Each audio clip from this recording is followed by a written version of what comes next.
Hello, welcome. My name is Jake. I work with the Melikian Center here at Arizona State University, and today I'm going to lead you through the application process for CLI, the Critical Languages Institute, so that way the process of application is clear and you guys can get into the Critical Languages Institute as fast and as easy as possible. So first thing you're going to need to do is navigate to the Melikian Center's website to CLI. You can literally just Google ASU CLI and it should be the first thing that comes up. Uh, as you probably already know, we have 13 different languages available with many different program options within each language. But for the purposes of this video, I'm going to choose Albanian, and I'm going to scroll to which of the course options I want, uh, and I'll click Apply Now. So this will open up a new window here. If you are a current ASU student, you're going to go ahead and log in with your ASU Right user ID, which you should be familiar with. And if you're not an ASU student, you're going to go ahead and create an account, which I will do now. This button here, login with email address non-ASU, would be if you were formerly a CLI student that had not gone to Arizona State. You'll be able to access your old profile through that link there. So I'll go ahead and create an account. I've prepared a previous fake email here. And I'll go ahead and say that I am from Northern Arizona University. I'll go ahead and set a password here, confirm it. Pretty standard process. I'm going to go ahead and register. So this will bring up this menu here. I'm going to select summer 2026 because that's the term that CLI courses will be taking place for this year. And I'm going to go ahead and enter my date of birth. So for ease of access, I'm going to select January 1st of 2000, the year 2000, and go ahead and I would ask that you put in your mobile phone number. I'm not going to do it for the purposes of this video, but we would really appreciate if you put that number in there because it helps in case unless I have to. I would prefer not to, but let's see.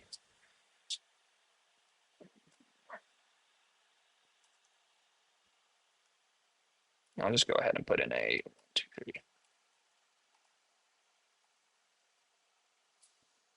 Go ahead and do that there. Okay, great. So we've opened up the application for CLI Albanian first year online summer 2026. You can see it here. On the side, you're going to see some dates that I recommend you keep in mind. The application deadline is going to be the 30th. The decision date is going to be the 1st of March, which is when you'll find whether or not you've gotten into CLI. Though the decision on the scholarships may take a little longer depending on the funding situation. The program starts on the 26th of May and it'll end on the 10th of July. So scroll down here and you're going to see all the things that you're going to be required to do in order to submit an application to CLI. We're going to go ahead and read these instructions here. I strongly recommend that you read the instructions thoroughly, as that is the best way to sort of get through with no questions. And the instructions are pretty detailed. I know they seem kind of long, but it's much easier than sending us an email and having to wait a few hours for us to respond.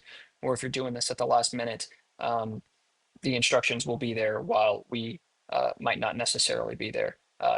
Towards the midnight deadline of CLI. So we're going to go ahead and get started here with a verification form. So that's going to be fine. We're going to verify that this information is correct. It looks like the information I put in, so I'm going to close, and that's fine. So first thing you're going to do is you're going to fill in your central application. You'll see that all of these things are required.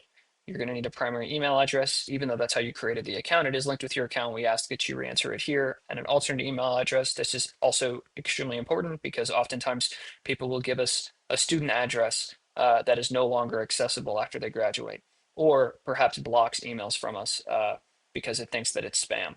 You're going to give us a primary phone number. This is especially important if you'll be going abroad, and then a mailing and permanent home address, answer whether or not you're a military veteran, gender identity, ethnicity, and race for record keeping and grant reporting purposes, age, home region, um, whether or not you consider yourself to be traditionally underrepresented, your U.S. citizenship status, again, for grants and reporting information. And then this is also very important, your current academic institution, your major, and these sorts of things here. More educational background experience, and then upload a transcript. Um, and then you'll sign after you finish that. Uh, After you finish the central application, you'll press done, and you'll be led to the CLI Melikian Center awards program application. So this Melikian Center awards program application, we recommend that all applicants go ahead and try and fill this out. This is a scholarship application that any student, U.S. citizen or not, student of ASU or not, student of an international program or not, is eligible to apply for. As it says here, the amounts are granted between $250 to $8,500. Of course, this depends on the type of program you're going on, and it depends on a whole host of things: how much experience you have in your language, how much experience you have through intensive language programs, etc. And of course, the availability is going to be contingent on the funding availability. But we strongly recommend that you apply anyway. Um, and you're going to go ahead and press yes for that. So again, you'll read the instructions. You see that you have to upload a statement of purpose. And then you also, and this is extremely important, and this you would know if you read the instructions, you have to submit a letter of recommendation. So your recommender is going to receive a link to upload a recommendation letter, survey of whether or not they think you're capable of doing this program, why they think you deserve an award to make this program more accessible to you. And so you'll go ahead and you'll click on these links and make sure you review these instructions here. And yeah. So the next thing after you do your Melikian Center Awards Program scholarship is you're going to go ahead and look at the payment and withdrawal policies. That's going to mean that you sign these forms. However, before you can sign the form, it is very important that you upload your photo ID. We'll be notified when you upload your photo ID, and this allows us to verify that you are in fact a real applicant. You're not a robot just creating applications. And once we verify that your ID is associated with a real life identity, we will go ahead and grant you the ability to sign different documents. And that'll be the same for the acknowledgement of registration and enrollment, for the payment and withdrawal, for the student agreement, all of these sort of administrative, but nonetheless very essential signature documents. The final thing here is the Title VIII graduate application. So you'll see the criteria here. This is only for graduate students that are going into or are currently in a graduate program that are also U.S. citizens or permanent residents, and you know, sort of fulfill all these three following criteria. You can apply for both the Melikian Center Awards Program and the Title VIII graduate application if you're eligible for both. So we recommend again that you do that. A general recommendation, as it says here, is not required. So this is part of, we have to deal with a certain pre-made application portal. That means that we have to work with what we have. So it says, although the general letter of recommendation states that it is required, you do not need to submit a general letter of recommendation unless you're applying to MCAP. So remember, we ran through the Melikian Center Awards Program directions earlier. For that, you do have to submit an LOR. But for the general application, no funding, there's no need to submit general recommendation. And then, of course, your photo ID will be finished.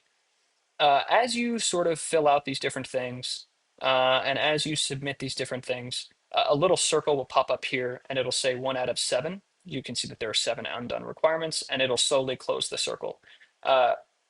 Your recommendations and all of these different things that are external to you, if you requested a recommendation from a recommender, you'll still be able to submit your application prior to the submission of those letters of recommendation. And we do ask that you attempt to finish your application well before the deadline in case there are any issues. If you do have any issues, please contact cli@asu.edu, and one of us will respond as quickly as possible. We also have a phone number on the website that you can find on our contact page. And yeah, it's a pretty standard process. You just go through the different uh, um, sort of checklists and documents. You sign what you need to sign. You fill out the information that we require. You upload the documents you need to upload, including your transcript and your photo ID, which can be a passport or a driver's license, and you'll be good to go. So thanks so much. We're looking forward to having you at CLI. Thanks for watching the video if you made it to the end. And again, if you have any questions, please contact us at cli@asu.edu. Thanks so much.